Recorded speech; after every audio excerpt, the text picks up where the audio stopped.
All righty. Peace, peace, peace, peace, peace. So this week we're looking at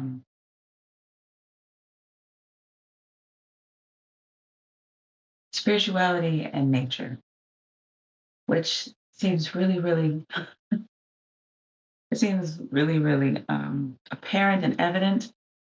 Um, our traditional and classical and original societies and um, faith traditions, religions, if you want to call them that, cultural practices have always known that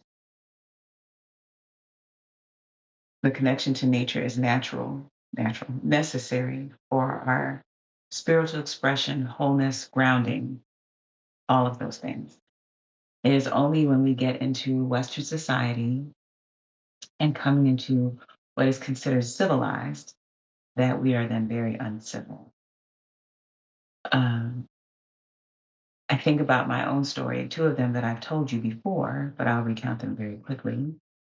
Is I was raised in the Black church, and one of the earliest remembrances that I have of a connection between my taught religion and my natural spirituality was sitting out in my mother's flower bed in front of the house and then running in the house to tell her. And I was very small.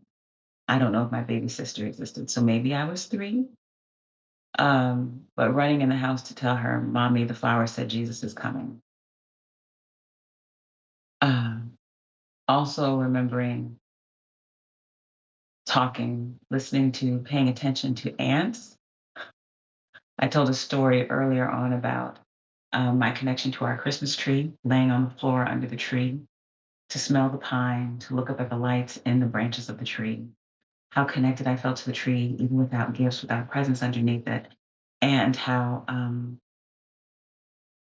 when the tree was being put out for the trash because it had dried out and the needles, pine needles were starting to fall on the floor, how I wept and cried, and how there is proof.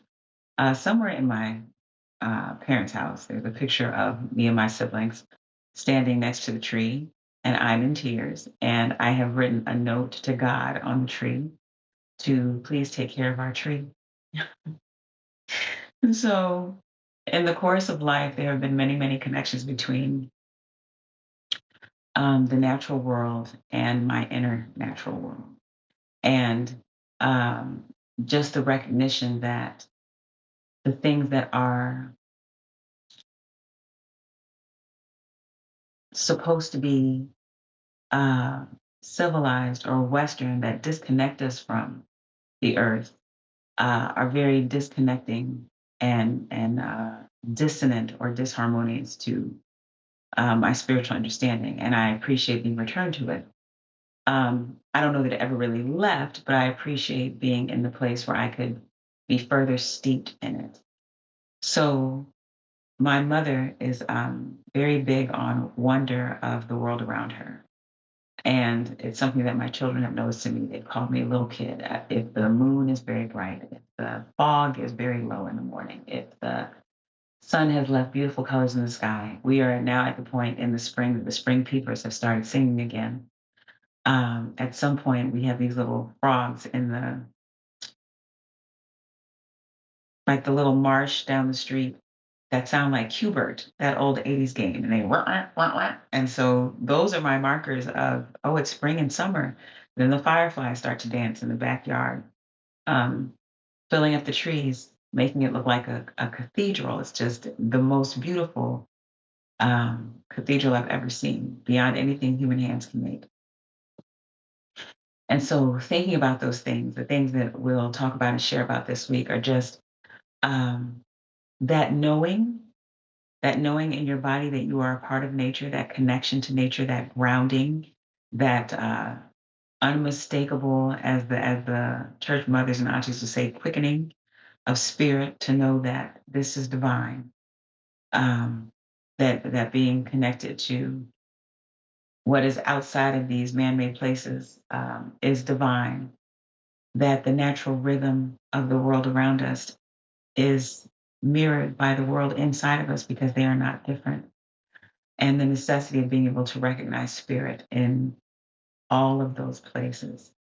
The ability to, in many different ways, because people have many different gifts, but the ability to hear plants, whether it's to hear them or to hear them as they speak, as George Washington Carver did, as many of us do, to go out and know how they're speaking to us, to our health, to our well being, to our nutrition, to the land, to ancestors, and the ancestors speaking to us through those plants. The healing beauty of just seeing nature, of experiencing flowers, of experiencing flora and fauna, of the flowers and the plants, and then the animals, being able to see the similarities in the rhythms of the human animal and the animals around us who have not come into spaces that have really made their natural rhythm misalign, and to use those lessons as spaces to return ourselves uh, to our factory settings, to our factory settings, and then also looking at where nature has figured into my experiences in different uh, religious and cultural settings. You know, there's a lot of nature that is spoken to in the Black church that is alluded to, that is used in analogy or allegory or metaphors, you know, just all the things where there are connections between nature and the understanding of God.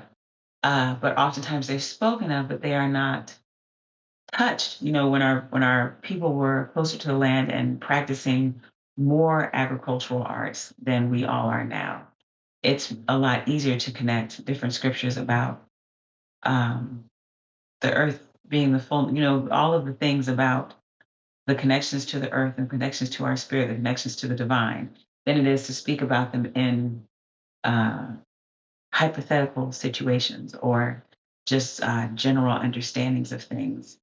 Even the different experiences that I've had in traditional practice and how much of my ritual worship uh, spiritual space has been in nature and how that has affected me, how that affects connection with other people, how that affects connection with the animals around. So we will look at those things this week. And, you know, I encourage you, if you don't have uh, plants in your house, get one. You know, get one this week. While we're talking about this, get one this week. I'm going to do my best to do some of these outside. And, you know, just that if you are not spending time outside, which I hope you are, that you can be inspired by watching the outside as I move through it. But that is all. So it's going to be great. Have a wonderful week. I will see you all week. And this is Reverend Okonfo Walimu Yogi, Sister Mama Adi is saying peace. Go get you a plant and touch some grass. All right.